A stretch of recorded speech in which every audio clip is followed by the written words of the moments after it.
Welcome to episode 77 of Brain Software with Mike Mandel, and I'm Chris Thompson.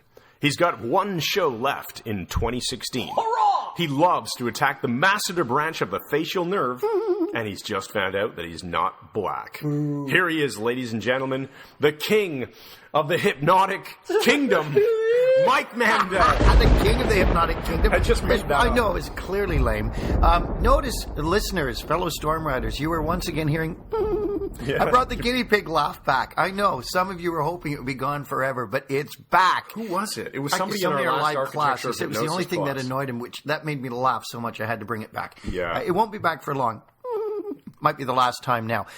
Yeah, I'm not black, Chris, and I do have one show left. I'm at Regent Theatre, Oshawa tomorrow night. They sold some hundreds of tickets, and it's going to be a great show. That's my last one of this year. And then next year is a whole new ball game, much more training and all the cool stuff we're doing. But I did get my DNA results back. So and tell us about the irony is, the average Brit is 60% British. And according to my DNA, I'm 80% British. I'm actually more British than the average Brit. And my second highest is Irish. I have a smattering of Iberian, which is Spanish and Portuguese, and just a dash of Viking, which is fantastic, linking me to my friend Jim Rash, our storm writer in Norway. The humor of this is, tell me God doesn't have a sense of humor. I so wanted black DNA to boost my blues playing and my obsession with the poetry of Langston Hughes. And if you've never read him, you need to. But I didn't get any, but my wife did. Yes, my she wife was is tracing mostly Irish, which is a wonderful surprise. Second is Scandinavian Viking. Then she's got some Italian, some Greek, some Iberian Peninsula, some Western Europe, some Middle Eastern, and a dash of Benin, Africa. They can even identify where in Africa the DNA is from. So my wife is partly black, which is awesome. That's amazing. Okay, so we're going to jump right in. And in this podcast, we're a bit delayed in doing this. We said we were going to do this, I think, on our last podcast, and because of timing, we did not. But we now have James Hazlerig, the author of The Little Book of Laughnosis, which you can find. Before you even pursue that, Chris, let's just say to our listeners worldwide that we get requests almost every week from people who want to be on our guests. podcast. Oh, yeah. But you're only That's on not how we do it. No, Yeah. it's by invitation We only. invite and we you. have wanted James on this program. Yeah, we get emails all the time. People basically send us pitch emails about, oh, well, I can talk about this and I can talk about this. And we're like, not really interested. Not that interesting. Yeah. But we really like James Hazlerig and his stuff, and we'll talk in the interview more about how we met him and his book, Right. Little Book of Laughnosis, which you can find, I'll just tell you now and then I'll repeat it again at the end, laughnosis.com. And that's L-A-U-G-H. It's not L-A-F-F. Yeah, it's L-A. It's the regular spelling of laugh, followed by the ending of hypnosis, gnosis.com. Anyway, so we're going to bring James onto the podcast, and we're going to have a great interview with James. And let's find out how laughter can change your state and your life. Hey, James, are you online? I am online. Awesome. Fantastic. Hey, everybody listening. It's great that we have James here today because he's done some amazingly interesting work on the power of laughter, as we have said in the Little Book of Laughnosis, his current book. And we're going to keep telling you how to get a hold of this book. I find this stuff fantastic because Chris's computer's dinging and just screwing everything up. But let's laugh about that anyway. Note, too, that this is the podcast where we have resumed the use of the guinea pig laugh. Yeah. So it's very, very timely. And we wanted James on the program because I think this is really, really cool. And it ties in with neuroscience. It ties in with having a great life. So over to you, James. Talk to me about Laughnosis.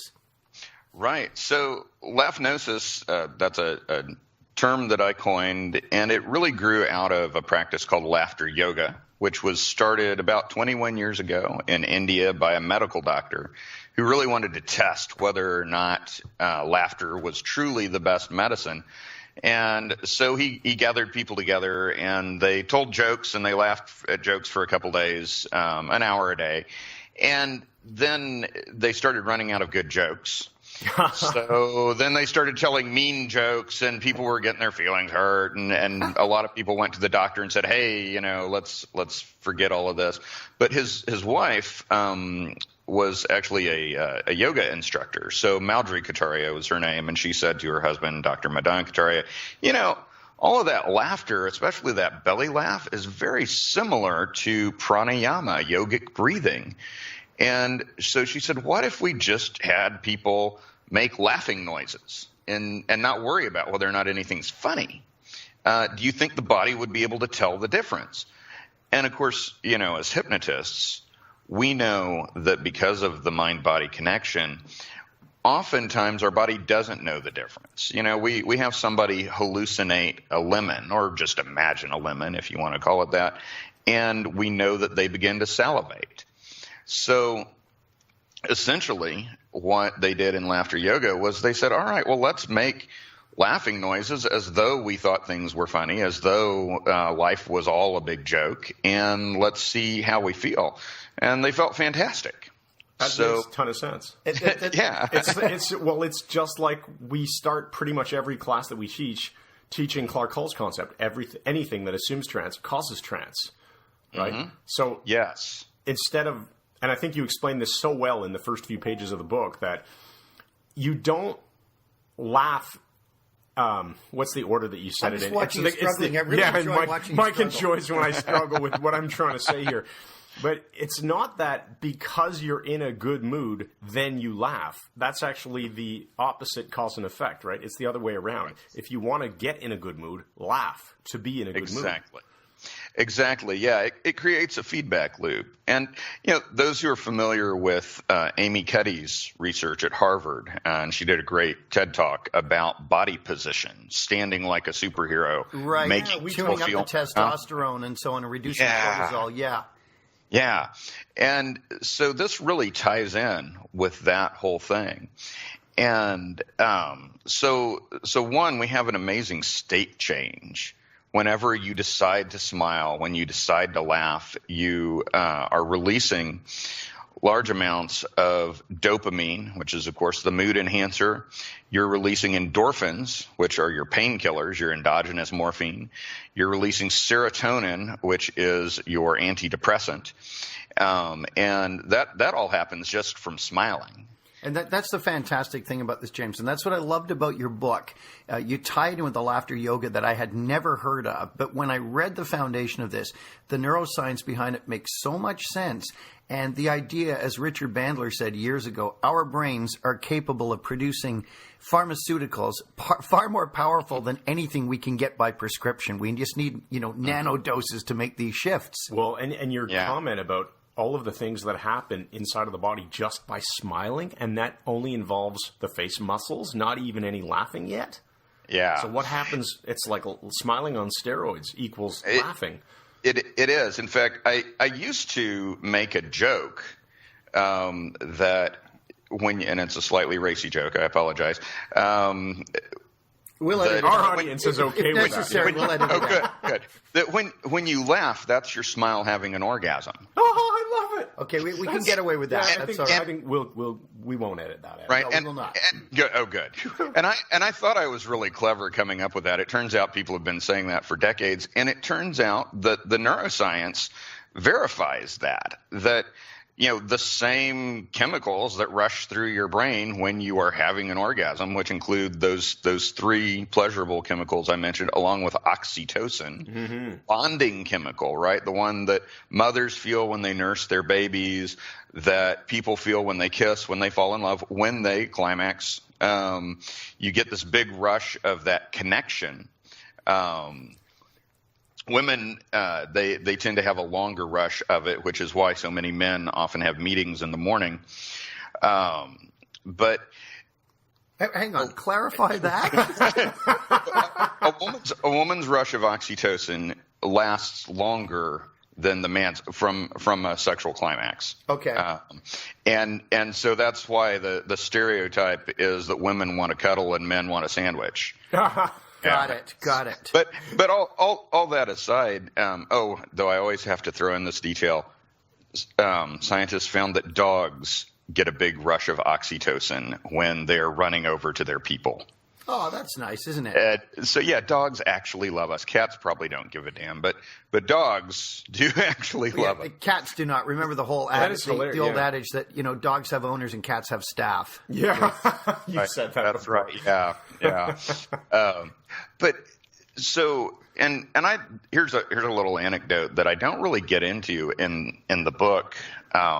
but I found very, very profound. And it ties back to what Richard Bandler said about how we have the greatest pharmacy or drug dealers there in our brain.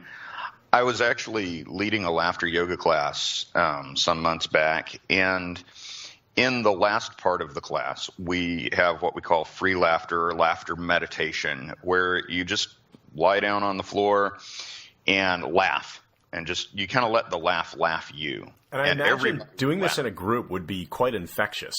It is, yes. The contagion effect is amazing. Contagion of laughter is really well established. I mean, hence why laugh tracks are put on TV shows that otherwise are not seen as especially funny. Yeah, That's exactly. So true. Exactly. Yeah. Okay, so sorry, you were teaching laughter yoga. Yeah. Right. So what ended up happening, I heard a particular laugh, and it was so infectious that I thought, wow, man, I love that laugh. And then I thought, I love that person who's laughing. That's awesome. And then I realized I loved everyone in the room. And when I left after that session, I went to grab a bite to eat, and someone at the next table over laughed, and I was eating alone, and I started laughing, and I realized, wow, I love everyone in this restaurant. We love you, James. We love you, James. It was so weird, and then as I drove home, I just started laughing, and I realized I was high. I was high on oxytocin, and that's amazing.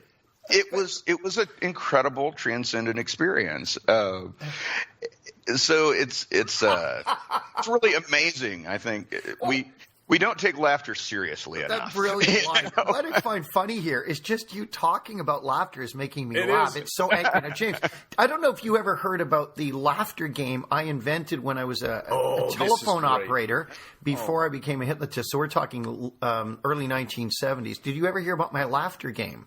No, I didn't. I think you will like this. Oh, you will. It's original. You'll freak out all of Texas. My friend Mike Smith and I used to do this. And what we would do is we'd go out for dinner, and this is when we were earning $2 an hour Canadian, so it was nothing. And we would put $5 each into a pot. And the rule was, if you laughed normally, the other guy won the pot immediately. The only way you were permitted to laugh was like this. Nothing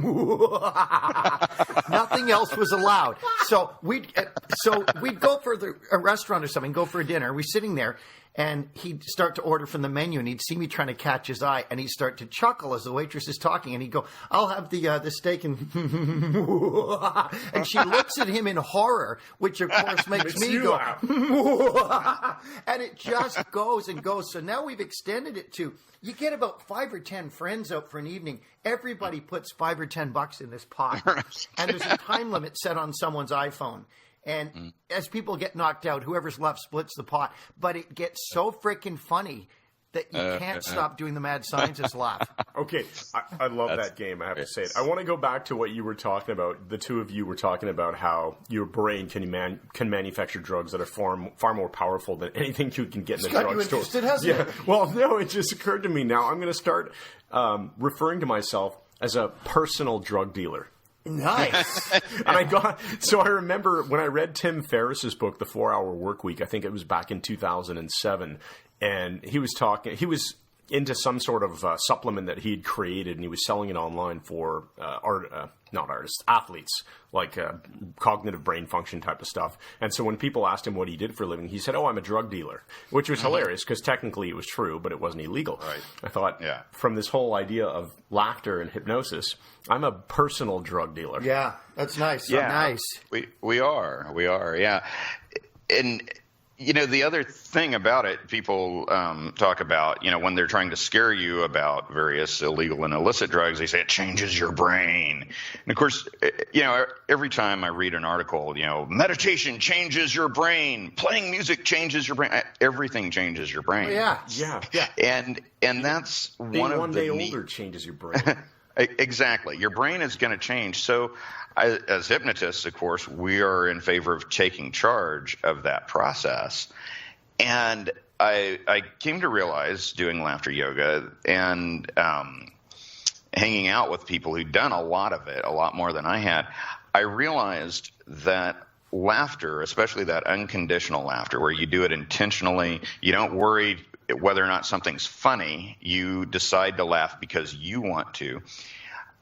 It does change your brain, and through the process of neuroplasticity and Hebb's law, the fact that your neurons, when they fire together, they wire together, so you get easier neural pathways.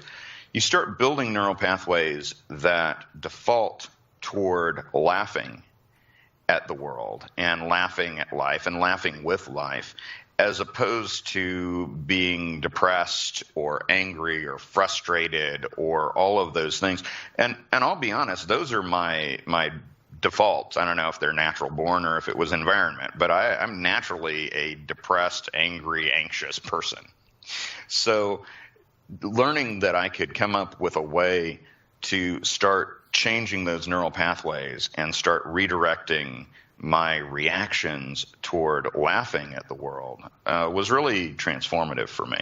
That's fantastic. And, it's interesting how this maps across with us. We completed the November Architecture of Hypnosis course a couple of weeks ago. And one of the things we do on day one is people are coming in from all over the world, and a lot of them are nervous. They've never been to Toronto before. They don't know anyone else in the room. So we'll get them in a really good state. And mostly through a specific tapping regimen out of Chinese medicine. But once we have set an anchor, and the one I like to use is for a right-handed person, left hand, thumb touching the tip of the ring finger. So they squeeze, stare at it, so you're getting a visual anchor, and they're saying awesome or whatever word they choose at the same time as they feel this touch. Mm-hmm. But then we added, having read your book, your Laughnosis book, I started to explain to people, anytime you are laughing during this course and notice you're laughing and feeling good, fire your anchor. Keep stacking that on your anchor and get the benefit of that as well. I love the fact that when we bring in Hebb's law, when we have those unresourceful states and those unresourceful neural pathways that people cannot break from, we don't have to do a typical pattern interrupt. If we can get into that laughter state, which is easy to do, especially with practice, and then look at that bad situation or whatever, and bring in the laughter state on top of it, man, it does rewire, and everything changes really quickly, doesn't it? It does, yeah.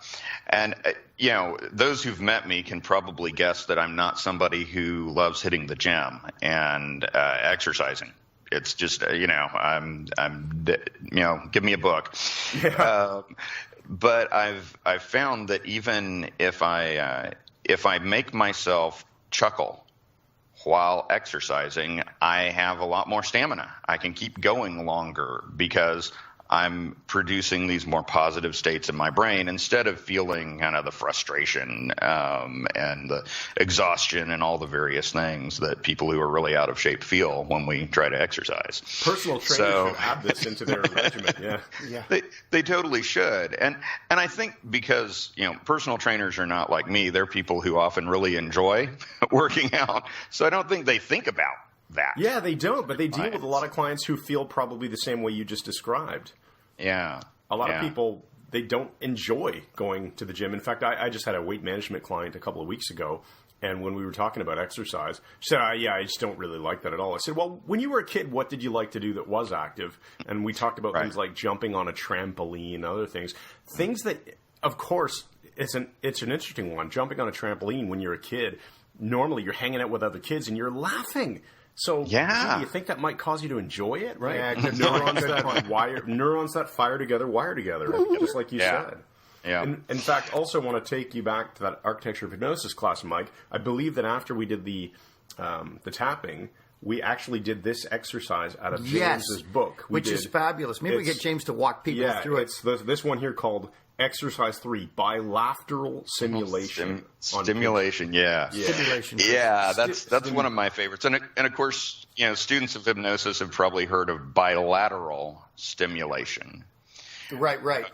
Which is stimulating the two sides of the body in order to stimulate the two sides of the brain. It's the basis of EMDR, and it was probably a factor in the old pocket watch induction where you're watching the watch swing back and forth. And it's also used in yogic breathing, and so it's naturally a trance-inducing thing anyway. So this is my favorite laughter warm-up, and I like doing it either alone or in a group. So Sitting or Do standing. not do this while you're driving, children. Yeah. Actually, well, He has a method for include using the the driving. Yeah. I do include the driving method. Actually, Okay. I do this because I have an hour and 15-minute commute, so I will use this. I think drive time is a great time to laugh. You know, but we'll talk about safety there. So I'll even do this sometimes still lying in bed because I'm not a morning person either. So sometimes I wake up and I'm like, I'm not ready to get out of this bed. So I'll do this very softly and generally about 3 rounds, and I'm ready to get out of bed and deal with reality. My wife always kind of laughs at me and says that's the most pathetic laugh I've ever heard because I'll start off really, you know. But anyway, so whatever position you're in, sitting, standing, lying down, doing a handstand, whatever.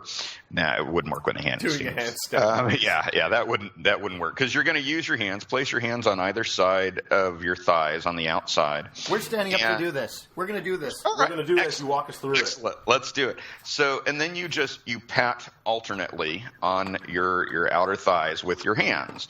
Just a little tap, tap, tap, tap. And start laughing in a way that rhymes with the word thigh. So you just go, hi, hi, hi, hi, hi, hi, hi, hi. And notice even just that little bit, we roll over into some spontaneous laughter. But you don't have to that early. And then you move up to the belly.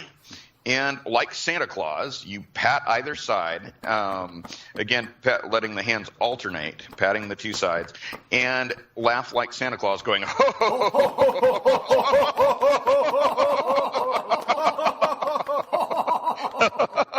ho. Good. And it helps also when you're starting out to put your mouth in a smile as you do it. So push those the edges of the mouth up, and then we get to the chest. Would you? Hey, just a quick interruption. Would you look up while you're doing this too? Yeah, that definitely can be an advantage. Keeping the chin up, getting a good posture, especially if you're standing. So the feet shoulder width apart and all that. But like I said, you can do this in bed. You know, you can do this in the shower. You can do it when you're, feeling really wiped out and not ready even to lift your head up. But yeah, the more you bring in the body posture, the better. All right. So we got thigh, high, high, high. We got belly, ho, ho, ho. Then chest, and I think of Tarzan, so that's where I do the ha ha ha ha ha. Oh, nice. Then that's awesome. I love doing Chris's wife is upstairs. This is going to be interesting. Yeah. Oh yeah. We'll get back to her in a moment, but continue. Okay, what's after the chest? So typically I tap either side of the head. Some people like to do the neck, but you can do the neck or the head just gently with the fingertips, kind of like you're plotting something, and go with a mischievous. I love that the frequency goes up as you climb. Yeah. Yes. Yeah. And then of course, hands in the air like you just don't care, up above your head with a celebratory woo.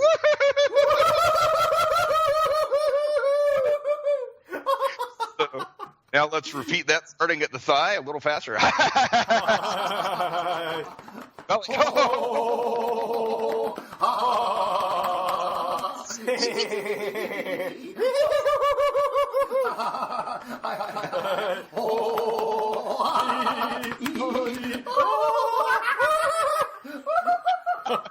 Okay, people are now listening to this podcast. Mike's going crazy. Mike has just driven himself into an insane laughing cofter fit. That's fantastic. I'm coughing like Jerry. So now we have people listening to this podcast all over the world, hopefully either doing this or laughing hysterically at us doing this. Yeah. And we all have you to thank for it, which is amazing. That is a great exercise. Okay, so now back to the discussion of my wife, who may be listening in now. Who knows? So this morning, before Mike came over, the kids were and I want to bring in the idea of laughter into this whole conversation with kids, because that's something I spent a lot of time doing is teaching parents how to deal with kids. And so my kids were fighting this morning, and somebody in our Facebook group, it's our private group for our MMHA subscribers, asked the question, well, what do you do when you've got kids that are fighting? And funny enough, I just dealt with this morning. Here is my go-to strategy when kids are fighting. Seize the control by doing some sort of pattern interrupt, and then immediately do something that will cause them to laugh. Tell funny jokes, do something stupid, or just laugh, and because laughing is infectious, it seems to work, or contagious, I guess is better. So this works really, really well. Anyway, my wife was not in the best of moods, and so I walked into her office, and sort of like in a joking way, I said, I demand that you laugh on purpose right now. Laugh on purpose. And she wouldn't do it, but I knew if she had just done it, she goes, I'm not in the mood. I'm not in the mood right now. So laugh on purpose. Brilliant. James, this is freaking brilliant. And, as recently as a week ago, I'd been working like a lunatic, and I bought myself a gift, which I do upon occasion, a little bit of retail therapy. But I no longer go out and buy mountain bikes or huge exercise machines. I keep it down under $100. And I bought the entire digitally remastered 65 hours, Three Stooges. Oh, yes. And man, they're 15-minute shorts going back to 1934. They're all beautiful quality. And I laugh every time I watch it. Now, what I'm going to do is add your stuff to it.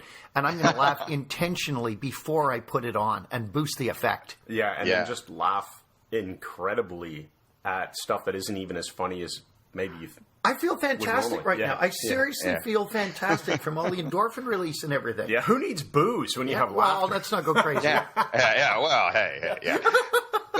But yeah, and that's the amazing thing. What it produces, that incredible state change, but also something we know as hypnotists, and if you watch a stage hypnosis show, you'll see this at work. Laughing bypasses that critical faculty. Yes. That's what I loved about the explanation in the introduction of your book. Yeah, so it gets us in a great state for reprogramming our mind and assigning new meanings. So it's a very hypnotic kind of thing. So that's what I love about this work. I want to just, before we close, and we will soon because we promised you we wouldn't keep you on too long, let's talk a little bit about that, how laughter bypasses the critical faculty. And I like that you point, I'm going to read a paragraph out of your book if it's okay with you. Sure. All right, so this is page 6. Evidence for this fact shows up in several interesting psychological studies. In the first of these, volunteers were asked to read jokes into a microphone, ostensibly for a study on how vocal intonation affects humor. One group was asked to read jokes that disparaged people from a particular region, Newfoundland. The control group read groups of a neutral nature. Afterwards, all participants were asked their opinions of Newfies. The first group, exposed to the bigoted jabs, expressed low opinions of Newfoundlanders, having been influenced by the jokes. Wow. And then I'll just summarize the second one instead of reading the whole thing. This was your second example, was a group of people who were read either regular jokes or blonde jokes. Oh, no, sorry. It was all a group of people who had... I'll just read the whole thing. That way I won't screw it up. In an even more alarming study, women of all hair colors were divided into two groups. One group read blonde jokes into a microphone for an hour, while the rest did not. All were then given an intelligence test. The blonde women, who had spent an hour reading jokes that suggested they were stupid, scored significantly lower than their fair-haired counterparts. So talk about bypassing the critical faculty, right? Here are jokes that are affecting your belief about yourself. Wow. Unbelievable. Now, not in a good way, but it proves the point. It proves the point. Yeah. So you have to read James's book. That's what we're telling you. James, this is absolutely fantastic. Let's give it a plug again. Listen, guys, everybody out there, get out and buy The Little Book of Laughnosis by James Hazlerig. You can buy this in Kindle store. You can buy it as the paperback book, which is what I have because I like to highlight and carry it around with me. This is an excellent book. It's on Amazon. It'll change your state. It'll change the quality of your life, and I think it's freaking brilliant. And James, it's been a blast having you on here. I won't do any more guinea pig laughs, but I'm promising to continue to laugh on purpose, and I ask you to test out my insane laugh game and tell me what kind of results you get. All right, I look forward to that. And sometime I'll have to tell you the story of how I learned to cackle. But excellent. Well, thanks so much. It's been a great time being here with you. Thanks, it has been awesome having you. And we will see you at Hypnothoughts Live 2017. You bet. And in the meantime, thanks again. And good night! All right, everybody, that was our interview with James Hazlerig from Laughnosis.com. Hope you really enjoyed that. And in keeping with our usual pattern of offering you an empowering question, here is this episode's empowering question. Mike. How will you include intentional laughter in your life today? And how will it vastly improve your life? How will you intentionally laugh today? And how will your life change as a result? Awesome. Thank you, everybody, for listening. And again, this has been Brain Software episode 77 with Mike Mandel, and I'm Chris Thompson. Make sure to check out MikeMandelHypnosis.com for all of your hypnotic love. You'll get all kinds. That doesn't even make any sense. We'll edit sounds that out. Good. No, we'll edit that out. Yeah, which really means we'll leave it in. We'll leave it in. Yeah. Okay, so thanks again. And we will see you in the next episode. And good night!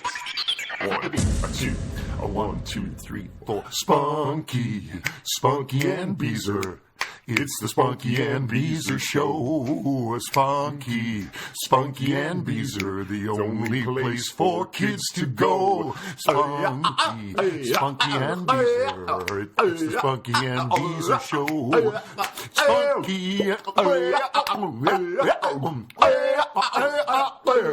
Yes, kids, it's the Spunky and Beezer Show. The only show where you're spunky and you're Beezer. Tonight on the Honey Hallmark Network, a Dennis Bryce Morgan production, owned and operated by the Shizjade Corporation, a division of Still Just Danny Enterprises, a not-for-profit foundation in defense of freestyle chanting to preserve the integrity of wrongfully accused and convicted portaging shopping mall Santas currently on death row. The Shizjade Corporation is headquartered in New York City and is the world's premier provider of ant-proof casters. Insist on Shizjade.